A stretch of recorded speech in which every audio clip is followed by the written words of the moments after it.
I have an exciting question to share with you today from Seth in Australia on negative thoughts. And Seth so elegantly asked, JP, do you have any thoughts on how to address negative thinking? I think I do. And I think I have negative thoughts on how to address negative thinking, and I probably have some positive thoughts on how to address negative thinking. So, how often do you catch yourself drowning in a sea of negative thinking? Well, probably pretty often. I've heard some statistics that suggest about 95% of all thoughts are negative. Now here's the question, why do we have so much negative judgment about negative thinking? You know, we have negative thoughts about negative thoughts. We look at them like they're a mistake, they should never be there. We have such a negative relationship to our negative thinking. So I would like to ask you and I to consider more of a full circle relationship here in this Ask JP question to our negative thinking.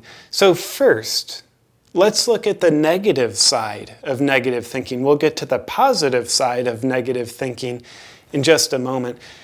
So negative thoughts, when we notice that critical voice that says, JP, you are just a load of monkey poop. You have ugly red hair. You look like an orangutan. How dare you think you could go out and do this and that in the world? And by the way, you're ugly and your mother smells too.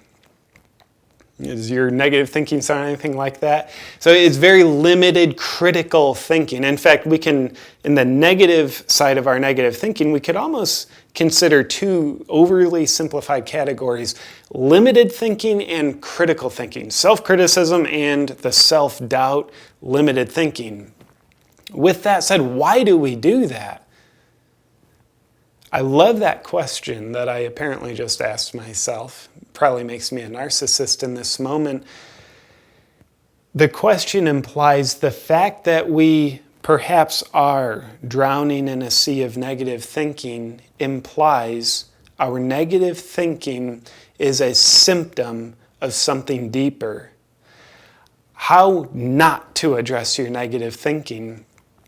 We try and make it go away. We try and deny it. Oh, let me just squeeze, I feel the negative thoughts, let me squeeze them out of me. Let me just open up, Think and Grow Rich and, positive affirmation myself until I am completely self-medicated with positive affirmations. The old saying, what you resist will persist. A relationship of denial and resistance to negative thinking. What if we found out that makes our negative thinking control us more? It gets even more influential on our lives. So maybe not resist it, maybe not try and deny it, but look our negative critical thinking in the eyes and say, I wonder what you're a symptom of.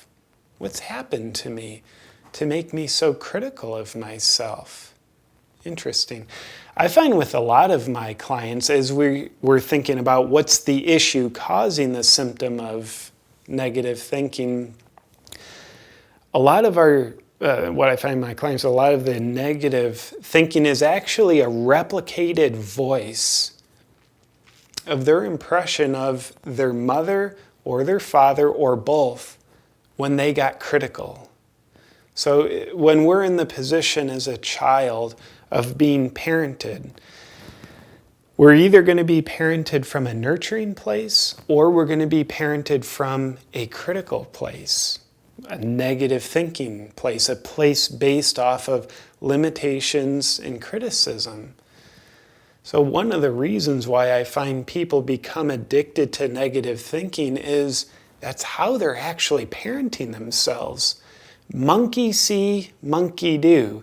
This monkey saw mom and dad at times, might have been all the time, might have been some of the time, might have been just a little bit of the time, but certainly at times, this little monkey witnessed mom or dad or both parenting me with criticism. Monkey see, monkey do. So then I parent myself with criticism in my adult years. I don't live with mom and dad. I don't have them to do it. So part of me picks up the torch of parenting myself the way I learned to be parented. And then the question we'd want to ask is, what happens inside of us to need to be parented in our adult life? Well, look at a child. When do they become most needy for mom and dad's attention, whether it's nurturing or critical?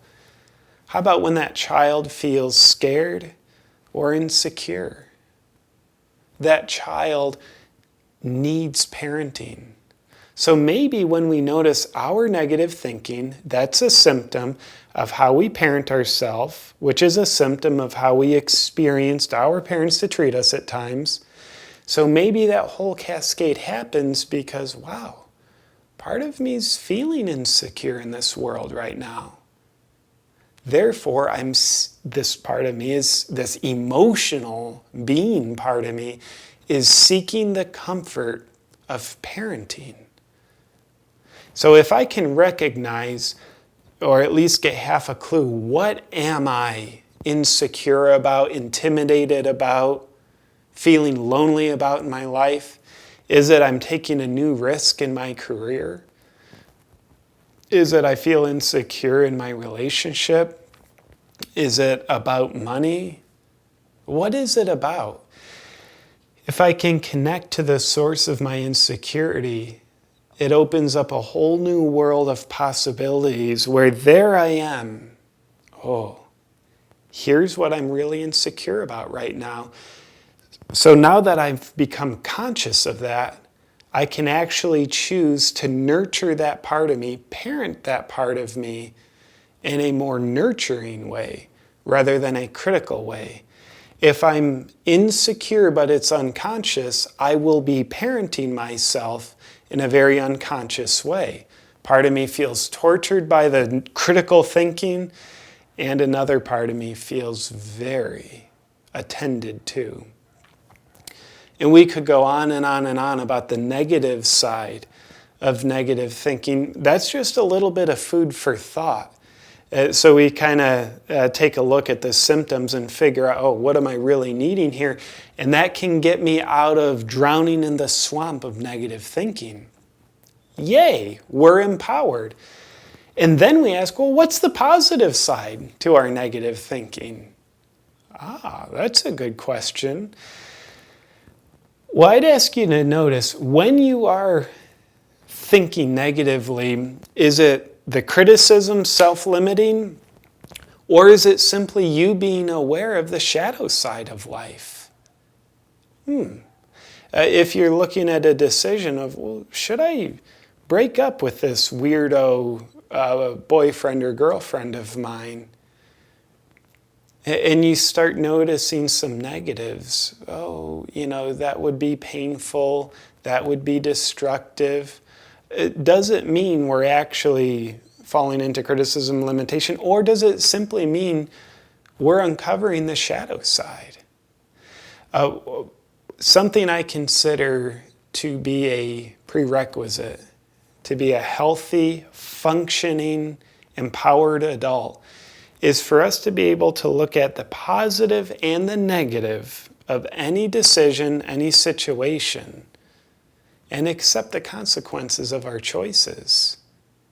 So if I notice the negative is actually just me being conscious of the shadow side, I don't want that negative thinking to go away. It's actually my friend.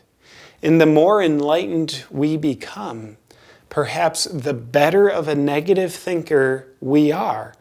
Part of us sees the yin of any situation, part of us sees the yang. Part of us sees the shadow of any situation, part of us sees the light side.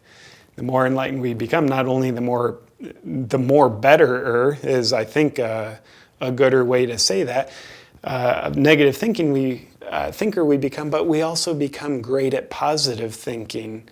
We're able to oscillate to the extremes, the South Pole, the North Pole. and we can know the peace of mind and the balance in between.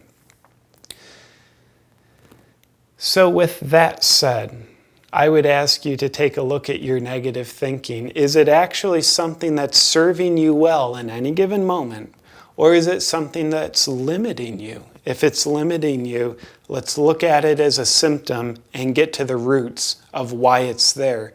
If it's actually there serving you well, helping you see any situation in a more big picture, conscious, light side, shadow side perspective, then please don't poke out your left eye just because it's very good at seeing half the world. Please honor it, even though it's something that might feel uncomfortable for you. Thank you for your question, Seth. I really appreciate it.